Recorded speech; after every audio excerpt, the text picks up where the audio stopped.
बच्चों, स्वागत है आपका हिंदी लर्निंग जोन में। आज मैं आपके सामने लेकर आई हूँ कक्षा छठी मल्हार पाठ्य पुस्तक का पाठ नंबर 8, जिसका नाम है सत्रिया और बिहू नृत्य। तो आइए बिना किसी देरी के आज के पाठ की शुरुआत करते हैं। शुरू करने से पहले कहना चाहूँगी कि जिन बच्चों ने अभी तक चैनल को सब्सक्राइब नहीं किया, सब्सक्राइब कर लें तथा वीडियो पसंद आने पर लाइक और शेयर करना ना भूलें। तो चलिए शुरू करते हैं सत्रिया और बिहू नृत्य। बेटा, आप सबको पता है कि भारत बहुत बड़ा देश है ना। और इसकी रंग बिरंगी, सुंदर, प्राचीन और जीवन से भरी संस्कृति पूरी दुनिया में अनोखी है। एक भारत ही एकमात्र ऐसा देश है जहाँ पर आपको हर प्रकार के लोग मिल जाएंगे, हर धर्म के लोग मिल जाएंगे, है ना। भारत के प्रत्येक स्थान का नृत्य मतलब होता है डांस, संगीत, कला, खान पान, भाषा, पहनावा, रहन सहन के तरीके, सब कुछ इतना मोहक है। मोहक का मतलब होता है कि मन को मोह लेने वाला, कि पूरी दुनिया से लोग भारत की ओर खींचे चले आते हैं। पूरी दुनिया से लोग भारत की संस्कृति को देखने के लिए आते हैं। और इस पाठ में भी आप एक परिवार एक देश से दूसरे देश आया है, अर्थात एक परिवार है जो कि किसी अन्य देश में रहता है और भारत में आया है। तो चलिए पढ़ते हैं कि वे कौन हैं, भारत में कहाँ आए हैं और क्यों आए हैं। तो आइए शुरू करते हैं। यहाँ पर बेटा जो लंदन से आई है वो है एंजेला। क्या नाम है बच्चा? एंजेला नाम है उस बच्चे का। एंजेला लंदन के जाने माने इलाके केंजिंगटन में रहती है। कहाँ रहती है? केंजिंगटन में, ठीक है। उसका स्कूल घर से दूर नहीं था। उसका कोई सगा भाई बहन भी नहीं था। उसे जेम्स और कीरा नाम के दोस्तों के साथ समय बिताना पसंद था। तो हमें पता चला कि अभी तक हमने एंजेला के बारे में पढ़ा है और एंजेला के दो दोस्तों के बारे में हमने पता लगाया है, जेम्स और कीरा। वे सब आपस में मिलकर कई काल्पनिक खेल खेला करते थे। काल्पनिक का अर्थ होता है इमेजिनेशन। हम इमेजिनेशन कर लेते हैं ना कि चलो तुम मम्मी हो, मैं बच्चा हूँ, या तुम डॉक्टर हो, मैं मरीज हूँ। इस तरह से वो भी काल्पनिक खेल खेला करते थे। उन्हें ऐसी कहानियों का पात्र बनने में मज़ा आता था जिनमें दूर दराज की दुनिया का जिक्र हो। वे कुछ कहानियाँ क्रिएट करते थे कि चलो मैं इस दुनिया में रहता हूँ, मैं इस देश का हूँ, ठीक है। तो जैसे हम खेलते हैं नॉर्मली, ठीक है, इसी तरह से वो भी दूर दराज की दुनिया के पात्र बन जाते थे। पात्र मतलब कैरेक्टर बनते थे। एंजेला को हर उस कहानी से प्यार था जिसमें उसे क्या क्या दिखता था, देखिए, जिसमें उसे ताजमहल, एफिल टावर या कोलोजियम की यात्रा पर जाना हो। एंजेला को क्या क्या पसंद था? एंजेला को हर एक उस कहानी से वो प्रेम करती थी। कैसी कहानी? क्या ये रियल थी? नहीं, ये तो इमेजिनेशन करते थे, खेलते थे। और खेल खेल में ये जिस भी कहानी में वो ताजमहल जाती थी या फिर एफिल टावर जाती थी या फिर कोलोजियम की यात्रा पर जाती थी, उसको बड़ा मज़ा आता था। उसे बिल्कुल अंदाज़ा नहीं था कि जल्दी ही यात्राओं की उसकी ये कहानियाँ सच साबित होने वाली हैं। देखो बेटा, अभी तक तो वो खेल ही रही थी ना, लेकिन ये कहानियाँ उसकी सच भी हो गई। वो सच में आई है इंडिया। देखें क्यों आई है, कौन उसे लेके आया। चलिए उससे पहले आपको मैं ये पिक्चर्स दिखा देती हूँ, ताजमहल, एफिल टावर और कोलोजियम की। बेटा ताजमहल जिसकी हम बात कर रहे थे, है ना। ताजमहल के बाद ये है बेटा एफिल टावर, ठीक है, और ये है कोलोजियम। तो इन तीनों जगहों की वो कल्पना करती रहती थी, एफिल टावर की, कोलोजियम की और ताजमहल की। तो आइए देखते हैं कि एंजेला भारत कैसे पहुंची। एंजेला की माँ एलेजेंड्रा एक डॉक्यूमेंट्री फिल्म निर्माता थी। क्या निर्माता थी? Documentary film. डॉक्यूमेंट्री फिल्म कौन सी होती है बेटा?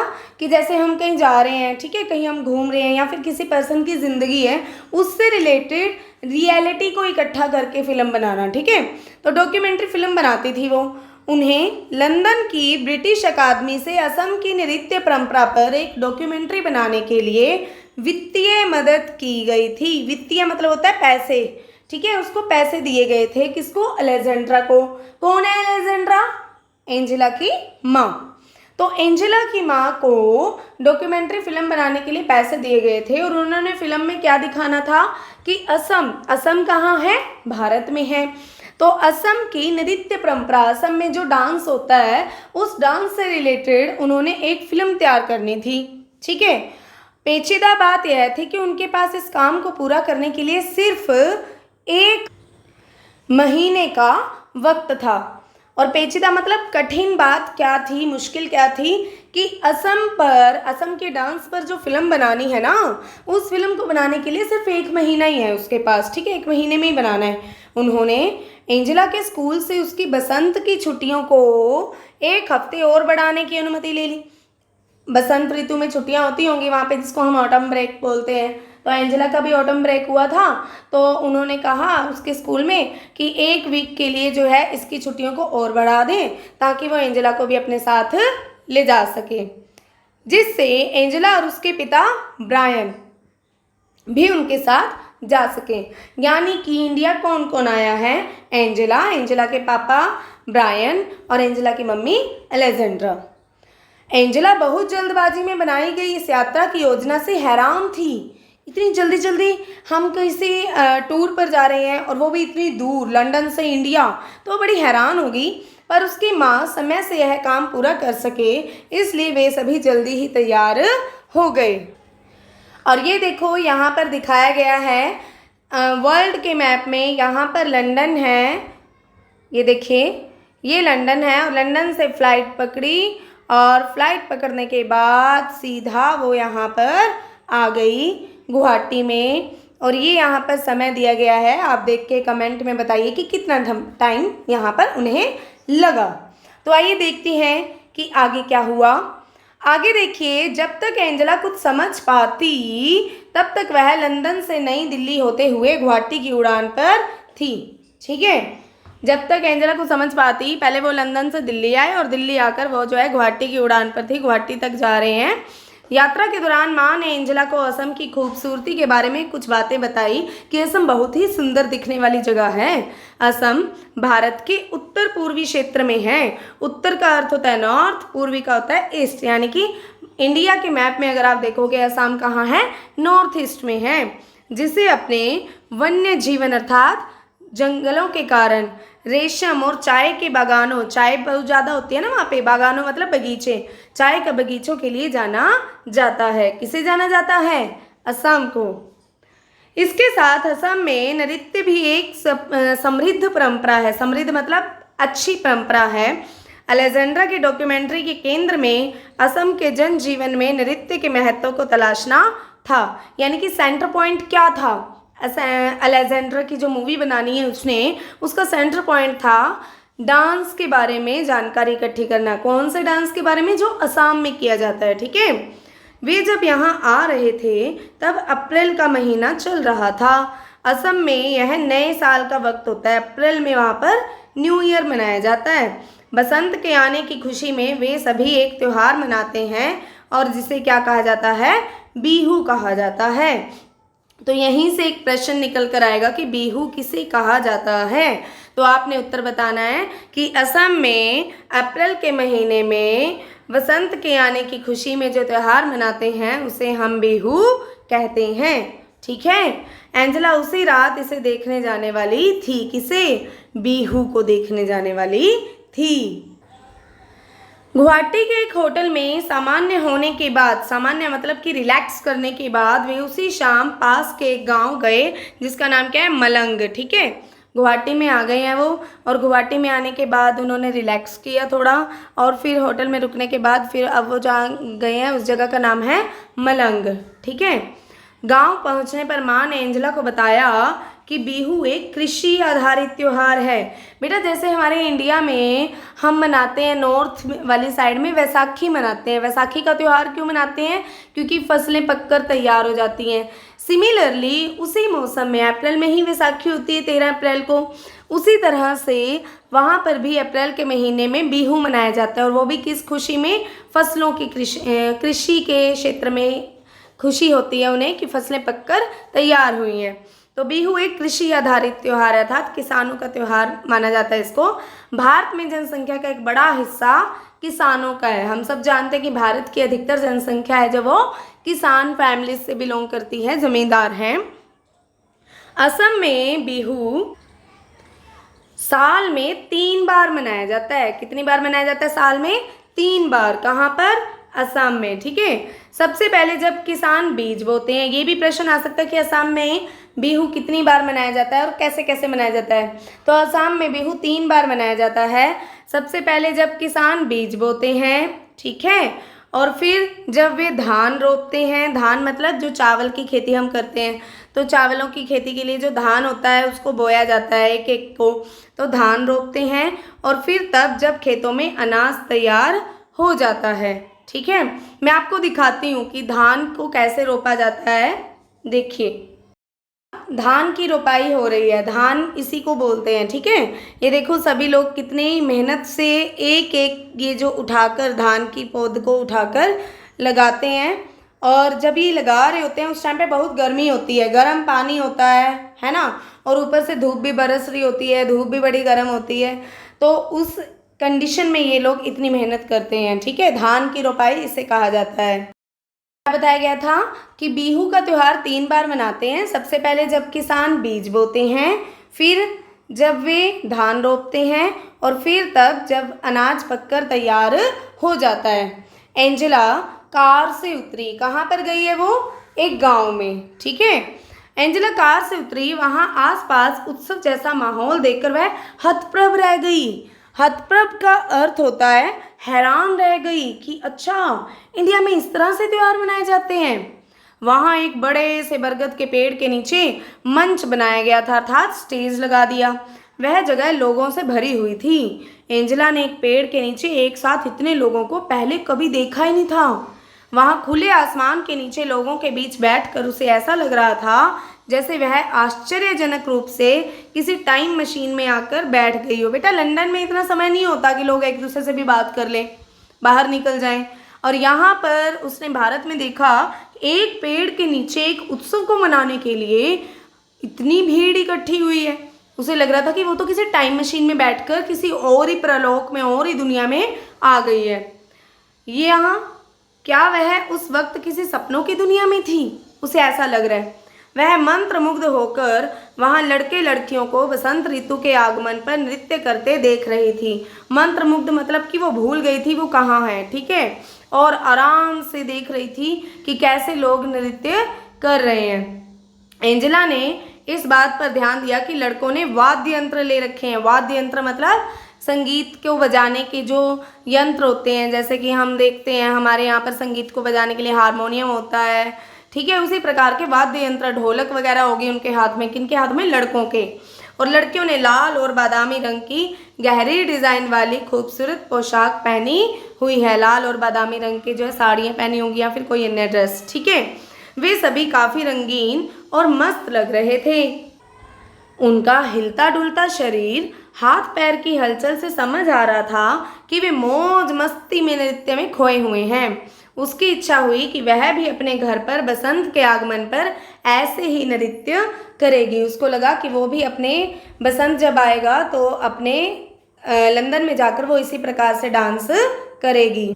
तो ये देखिए बेटा, आप यहाँ पर देख सकते हैं लड़कियाँ किस प्रकार से मंत्रमुग्ध होकर डांस कर रही हैं, और लड़कों के हाथ में ये वाद्य यंत्र भी हम देख सकते हैं, है ना। ढोलक है और ये है मृदंग है, इनसे वो बजा रहे हैं, और लड़कियां जो वो बढ़िया अच्छे से डांस कर रही हैं, नृत्य कर रही हैं। बिहू नृत्य और इसके उत्सव से अचंभित मतलब हैरान एंजेला और उसके परिवार ने इसके साथ साथ लजीज पकवानों का पूरा आनंद उठाया। अर्थात बिहू में जो है बहुत अच्छे अच्छे स्वादिष्ट पकवान बने थे, भोजन बना था, वो भी उन्होंने ग्रहण किया। जब वे वापस लौटे तब माँ ने एंजेला से पूछा कि उसे बिहू कैसा लगा। एंजेला के मन में कई तरह के विचार चल रहे थे। उसे अच्छा लगा कि इस उत्सव और नृत्य दोनों को बिहू कहा जाता है, ठीक है। डांस का नाम भी बिहू है और त्योहार का नाम भी बिहू है, ध्यान रखिएगा इस बात का। उसने माँ से पूछा कि क्या संगीत और नृत्य सिर्फ त्योहारों पर ही होते हैं? क्या केवल गाना बजाना है, जो डांस करना है, नृत्य करना है, वो केवल फेस्टिवल या किसी त्योहार पर ही किया जाता है? माँ ने बताया, पूरी दुनिया की संस्कृतियों में लोग नृत्य और संगीत से अपनी भावनाओं को व्यक्त करते हैं। खास तौर से भारत में बहुतायत ऐसा होता है, अर्थात कि पूरी दुनिया के कल्चर में जब भी लोग डांस करते हैं ना या गाना गाते हैं तो वो अपनी फीलिंग्स को प्रकट करते हैं। अगर वो खुश हैं तो वो खुशी वाला डांस करेंगे, अगर वो उदास हैं और फिर भी उनको डांस करना है, उदासी को प्रकट करना है, तो वो इसी प्रकार की भाव भंगिमाओं, इसी प्रकार के स्टेप का प्रयोग करेंगे कि मैं बहुत उदास हूँ, है ना। तो असम का बिहू नृत्य ग्रामीण जनजीवन के साथ साथ फसल लगाने से लेकर बसंत के आगमन तक से जुड़ा हुआ है। बिहू नृत्य कब से कब तक किया जाता है? फसल के लगाने से लेकर, जब धान की रोपाई होती है तब से लेकर फसल को काटने तक से ये जो है जुड़ा होता है, और जब फसल काटी जाती है तब वसंत आ जाता है। ठीक है, तो इतना तो आपको मेरे ख्याल से समझ में आ गया होगा। एंजेला की माँ ने बिहू नृत्य को अपनी डॉक्यूमेंट्री में भी बना लिया होगा, आधी फिल्म उसकी तैयार होगी। तो आगे देखते हैं अब क्या आता है। एंजेला की माँ अगले दिन डॉक्यूमेंट्री के तथ्य मतलब होता है फैक्ट्स, ठीक है, फैक्ट्स को जुटाने के लिए साक्षात्कार लेने में व्यस्त रही, लोगों का इंटरव्यू ले रही थी वो। ठीक है, एंजेला ने काफ़ी सारी बातों पर दूर से ही गौर किया। उसने महसूस किया कि लंदन के जीवन से यहाँ सब कुछ कितना अलग था। उसे अपनी माँ पर गर्व हुआ, प्राउड फील हुआ। वे एक वैज्ञानिक कहानीकार की तरह हैं जो अपनी फिल्मों के द्वारा बहुत सी चीज़ें एक साथ दिखाते हैं। वैज्ञानिक अर्थात कि एक साइंटिस्ट से कम नहीं मानती वो अपनी माँ को, क्योंकि नई नई जानकारियाँ वो लंदन के लोगों को दिखाएंगी। अगले दिन वे उत्तरी असम की तरफ रवाना हुए, अर्थात कि असम की नॉर्थ वाली साइड में वे गए। ठीक है, जहाँ सभी सत्रों अर्थात मठों की पीठ है। सत्रों मतलब कि जहाँ पर असम के लोग जो है मठ, जहाँ पर असम के लोग जो है अपने ईश्वर को मानते हैं, वहाँ पर माथा टेकते हैं, वे सभी एक सत्र के पास रहने के लिए जाने वाले थे और सत्रिय नृत्य का फिल्मांकन करने वाले थे। लेसन का नाम क्या? बिहू और सत्रिय। तो बिहू की बात हो गई है, ठीक है। अब वो सत्र की तरफ गए हैं। सत्र एक जगह का नाम है और वहाँ पर कैसे नृत्य किया जाता है वो ये देखेंगे। जब वे दक्षिणापथ सत्र पहुँचे, ये सत्र का नाम है दक्षिणापथ अर्थात साउथ, तो जो कहा जाता है साउथ की साइड होगा। तब वहाँ उनकी मुलाकात रीना सेन से हुई जो असम की एक जानी मानी लेखिका हैं। किससे हुई मुलाकात? रीना सेन से। और कौन है वो? असम की एक राइटर हैं, ठीक है। उस हफ्ते उन लोगों को रीना सेन के घर पर ही रुकना था। बिहू के बाद अब सत्र की जानकारी लेने के लिए, सत्रीय नृत्य के लिए वो रीना सेन के घर एक सप्ताह के लिए रुके। रीना आंटी की एक बिटिया भी थी जिसका नाम क्या था? अनु। अनु और एंजेला ने तुरंत एक दूसरे की तरफ देखा। उन दोनों की ही उम्र कितनी थी? 10 साल। उन दोनों की ही उम्र 10 साल थी। दोनों ने अंग्रेजी में बातचीत करनी शुरू कर दी। अनु ने एंजेला को कुछ असमिया शब्द भी सिखाए। एंजेला को अनु के खिलौने बहुत अच्छे लगे जो थोड़े अलग तरह के थे। गुड़िया, लकड़ी के खिलौने और नारियल की जटा, नारियल के जो बाहर के वो होते हैं, छिलके से होते हैं, जटा से बना घर। कितने अनोखे खिलौने! उसने लंदन में ऐसे खिलौने कभी नहीं देखे थे। अनु का पसंदीदा खिलौना लकड़ी का बना तीर कमान था जिसे लेकर उसे राम बनना बहुत अच्छा लग रहा था। राम के पास होता था ना, श्री राम जी के पास तीर कमान। एंजेला उसकी विरोधी बनी शक्तिशाली रावण। वे एक साथ खेल रहे थे। उस कूद फांद और लड़ाई का कोई अंत नहीं था, अर्थात कि दोनों एक दूसरे की पक्की वाली दोस्त बन गई थी, पक्के मित्र बन गए थे। फिर जब उसकी मम्मी घर पे आई तो उन्होंने क्या देखा? देखिए, एंजेला और अनु ने देखा कि अलेक्जेंड्रा ने वैष्णव मठ के सभागार में नृत्य कर रहे युवा साधुओं का फिल्मांकन किया। वैष्णव मठ किसी जगह का नाम है, ठीक है। वहाँ पर सभागार अर्थात कि एक ऑडिटोरियम है जहाँ पर सभा होती है। वहाँ पर युवा साधु थे, जो यूथ थी, वहाँ के यूथ लोग थे, जो जवान लोग थे, साधु थे, जो वो नृत्य कर रहे थे और उसकी जो है फिल्म बनाकर लेकर आई है, वीडियो रिकॉर्ड करके लेके आई है अलेक्जेंड्रा। एंजेला आश्चर्य से सोच रही थी कि क्या सत्रीय नृत्य सिर्फ लड़कों और पुरुषों के लिए है, लड़कियां क्यों नहीं कर रही? एंजेला और अनु सोच रहे थे कि काश वे भी इन युवा साधुओं की तरह गा सकते, नृत्य कर सकते, छद्म युद्ध कर सकते। छद्म युद्ध क्या होता है? वो एक प्रकार के युद्ध का वर्णन कर रहे हैं वहाँ पर। माँ ने एंजेला को बताया कि 20वीं शताब्दी के मध्य में कुछ साधु मठों से बाहर आकर पुरुषों और महिलाओं को क्षत्रिय नृत्य सिखाने लगे। ठीक है, 20वीं सदी के 20वीं सेंचुरी 20th सेंचुरी के बीच में कुछ साधु मठों से बाहर आए और उन्होंने स्त्रियों को कहा कि आप भी सीखो नृत्य। शुरू में ऐसे साधुओं को मठों से निकाल दिया गया। आपको पता ही है ना, कि जो लोग स्त्रियों के बारे में सोच रहे हैं उनको निकाल दिया गया कि भाई ये क्यों सीखें, ये काम तो सिर्फ आदमियों का ही है। आधुनिक दौर में महिला क्षत्रिय कलाकारों के लिए मंच पर नृत्य करना आम बात हो गई है। उस रात माँ महिला क्षत्रिय नृत्यांगनाओं का फिल्मांकन करने वाली थी। आधुनिक दौर, लेकिन धीरे धीरे समय परिवर्तित होता रहा और आज के समय पर खूब स्टेज पर जो है महिलाएं क्षत्रिय नृत्य करती हैं। और उस रात की बात है जब ये मम्मी बच्चों को बता रही हैं ये सारी बातें, तो उस रात जो उनकी मदर क्या करने वाली थी, क्षत्रिय नृत्यांगनाओं अर्थात कि जो क्षत्रिय टाइप का डांस करती हैं उन औरतों से मिलना चाह रही थी, उनकी फिल्म बनाना चाह रही थी। एंजेला बहुत उत्साहित थी, मतलब कि बड़ी ही एक्साइटेड थी। उसने रीना आंटी से आग्रह किया कि वे अनु को भी क्षत्रिय नृत्य में महिला नृत्य को देखने के लिए साथ आने दें। उन्हें कहा कि आंटी प्लीज़ अनु भी हमारे साथ चले।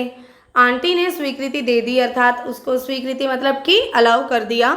उस रात अनु और एंजेला क्षत्रिय नृत्य देखने गए, जिसमें क्या हुआ ध्यान से सुनिएगा।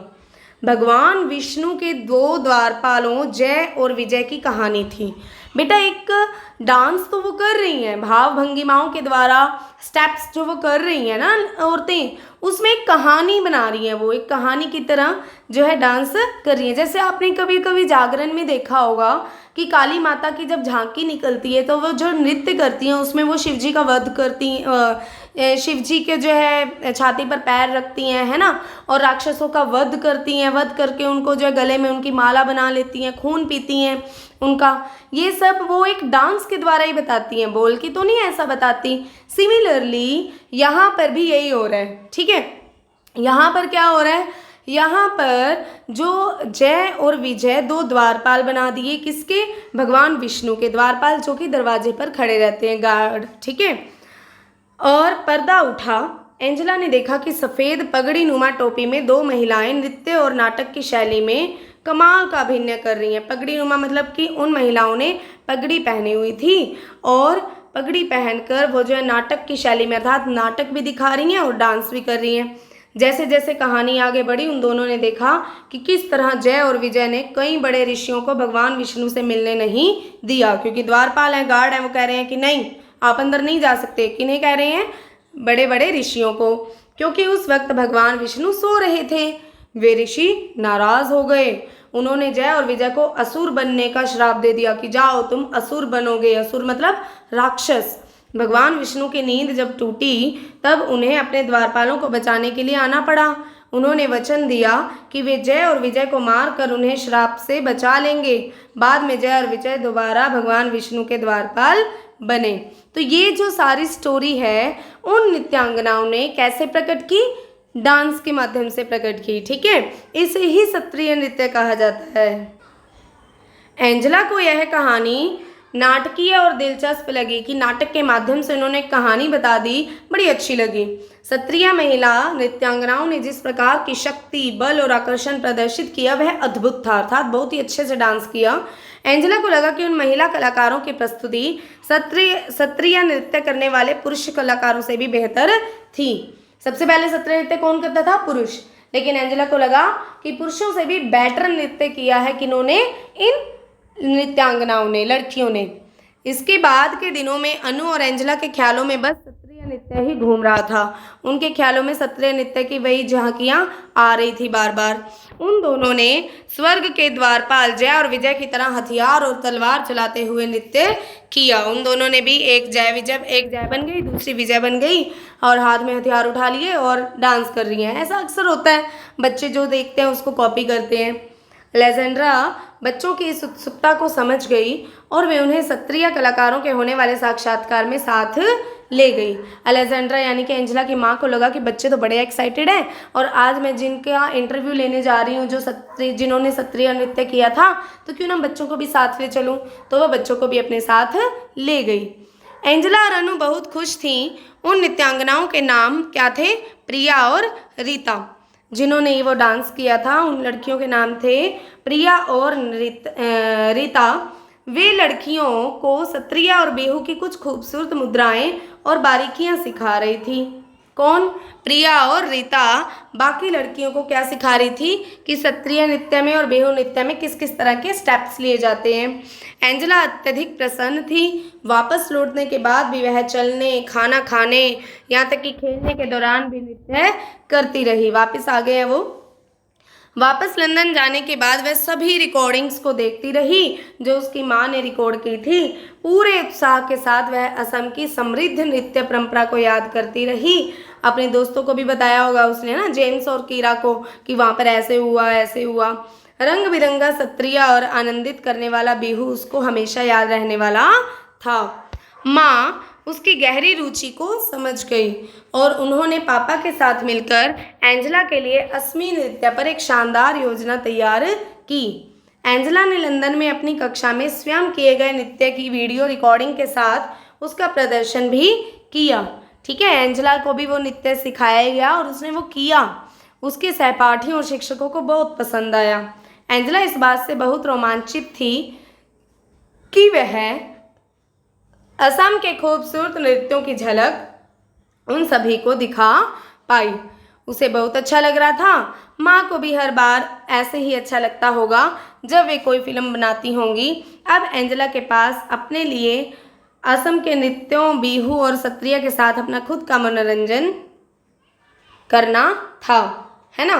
कि अब जो एंजेला काल्पनिक खेल नहीं खेलेगी, वो रियलिटी का खेल खेलेगी। वो वास्तव में सत्रिया और बिहू जैसी नृत्य करेगी और अपना जो है समय व्यतीत करेगी। तो देखते हैं कि जया मेहता जी कौन है। ये है जया मेहता, जो कि एक नृत्यांगना है, लेखिका हैं, शिक्षिका हैं और आप जैसे बच्चों की मित्र भी हैं। इसलिए तो वो इतनी सरलता से आपके लिए भारतीय नृत्यों की सुंदरता और बारीकियों को शब्दों में पिरो लेती हैं। इनका जन्म सन 1977 में हुआ। यह पाठ उनकी भारतीय नृत्यों से जुड़ी एक पुस्तक कौन सी है? नृत्य कथा। उन्होंने भारत के नृत्यों का वर्णन किया इसमें, उसमें से लिया गया है। इसका हिंदी अनुवाद शिवेंद्र कुमार सिंह ने और चित्रांकन सुरुबा नतालिया ने किया है। चित्रांकन मतलब फोटोज़ वगैरह। जया मेहता स्वयं भी ओडिसी नृत्य में पारंगत हैं। उड़ीसा की हैं ये और ओडिसी नृत्य करती हैं और कई वर्षों से देश विदेश में नृत्य प्रस्तुतियां दे रही हैं। ये था बेटा आपका महत्वपूर्ण पाठ सत्रिया और बिहू, जिसमें देश विदेश की जानकारियां दी गई हैं। आप इस पाठ को खूब मन लगाकर पढ़ें और अगर आपको समझ में नहीं आया तो आप कमेंट्स में बेझिझक प्रश्न पूछ सकते हैं। मिलते हैं अगले पाठ की वीडियो के साथ, तब तक के लिए धन्यवाद।